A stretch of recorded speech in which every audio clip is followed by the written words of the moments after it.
Fir'aun yang bina piramid Giza tu dengan Fir'aun yang kejar Nabi Musa ada yang lain. Oh. Ya. Dia ada dinasti yang berbeza. So saintis, sejarawan dia ada nama-nama yang berbeza. Dan saya berpendapat Ramses juga. Dalam tu saya berbeza pendapat dengan penulis saya, Azizul Farhad. Dia buat bab special dia petik nama Fir'aun lain. Saya petik Ramses. Jadi ada 2 bab yang bahas. Saya bagi pembaca pilih sendiri lah berdasarkan hujah-hujah kami.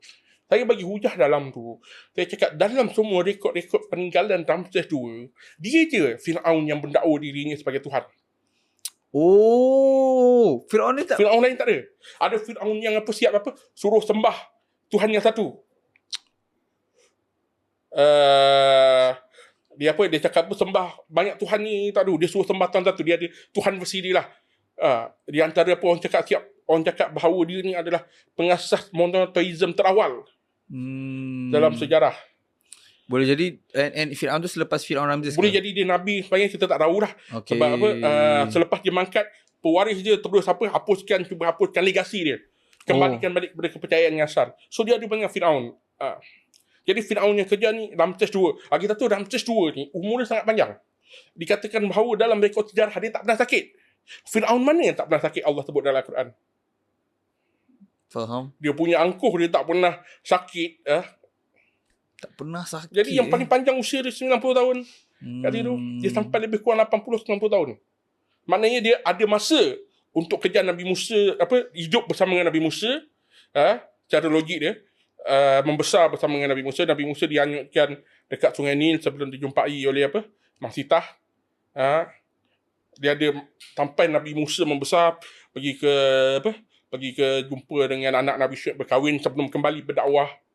Dia yang ada masa bersama dengan Nabi Musa sebab dia paling panjang usia dia. Lepas tu banyaklah antara dalam saya ada bagi dalam Al-Quran ada sebut bahawa antara dia adalah Ramses ni, Fir'aun ni adalah yang suka membangunkan bangunan-bangunan. Tidak ada Fir'aun dalam sejarah Mesir yang membangunkan monumen dan bangunan-bangunan sebanyak Ramses II. Oh, faham. Betul lah sebab ada ayat Quran pasal dia dengan dia punya menteri tu kan. Yo, interesting. Mesti kena buat podcast lain yang okay, so sampai balik pada Kedah tu tadi. Okay, so tu antara bukti pertama orang Melayu kat situ. Tapi apa yang membuatkan orang Melayu dulu dekat tanah Melayu terima Islam? Okay, ni saya tak suka meromantiskan orang cakap orang Melayu ni bangsa terpilih ke apa ke. Taklah. Awalnya antara faktor dia adalah faktor ekonomi. Sebab apa? Bila pedagang-pedagang Arab ni membawa kekayaan, barang-barang dagangan daripada sejauh dulu, raja-raja Melayu dia bergantung kepada perdagangan, pelabuhan-pelabuhan. Jadi memeluk Islam memudahkan urusan dengan pedagang Arab dan Parsi yang dah beragama Islam. Parsi pun dah beragama Islam pada ketika itu yang pertama. Yang kedua, dia ada satu kisah tau. Ini betul lah. Surat yang ditulis oleh Maharaja Melayu, nama dia Indra Varman, dihantar kepada Khalifah Umar Abdul Aziz. Diminta diajarkan Islam kepada orang Melayu. Ada. Kalau dalam buku tu saya siap, kalau antara sejarawan pendapat bahawa Maharaja ni antara orang Melayu terawal peluk Islam. Nama dia Indra Varman. Tapi kita tak tahu nama Islam dia apa, ataupun mungkin dia kekalkan nama Sanskrit dia, Indra Varman. Dia minta ditulis surat. Dalam surat tu dia cerita dia berminat nak tahu tentang agama Islam. Tapi apa yang berlaku dalam sejarah ialah sebab ketika tu Sriwijaya dia adalah sebab Empire Buddha. Dia banyak berinteraksi dengan dinasti Tang dekat China yang juga beragama Buddha. Bila dia peluk Islam, dinasti Tang takut kacau, diserap perdagangan. Jadi ada berlaku kudeta dalam istana Sriwijaya yang menyebabkan raja ni dikuningkan, lalu dinaikkan balik raja yang beragama Buddha. Apa maksud kudeta? Kudeta guling kuasa lah, memberontak. Oh, tu maksud tu yang cerita pakai kausil pakai perkataan kudeta. Itu yang dalam apa? Kudeta. Okay, bapak. Kena banyak baca. Kudeta ada maksud Ada maksud. Jap. So maksudnya Sriwijaya ni dekat tanah Melayu juga? Melayu. So dia beragama Buddha. Okay, sebelum masuk Islam kan?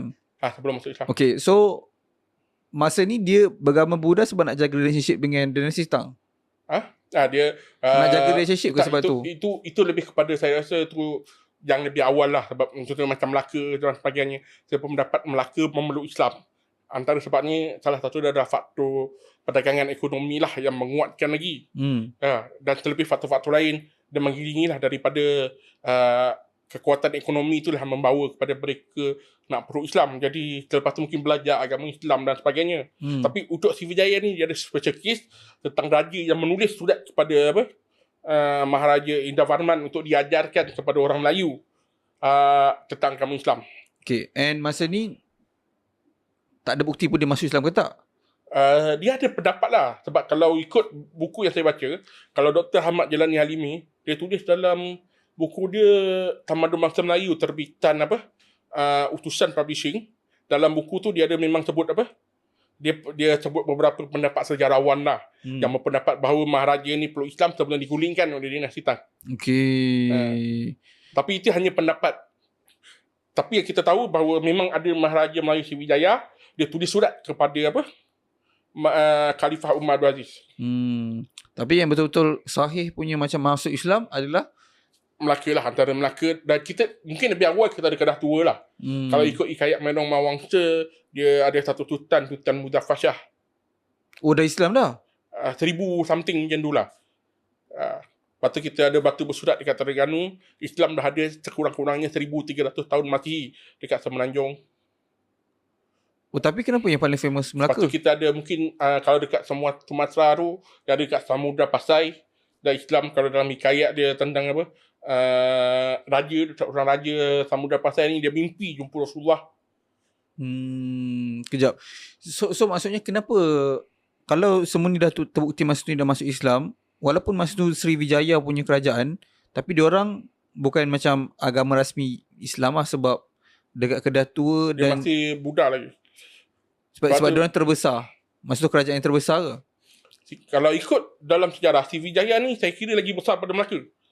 Dalam kerajaan orang Melayu ada bina tamadun 2000 tahun.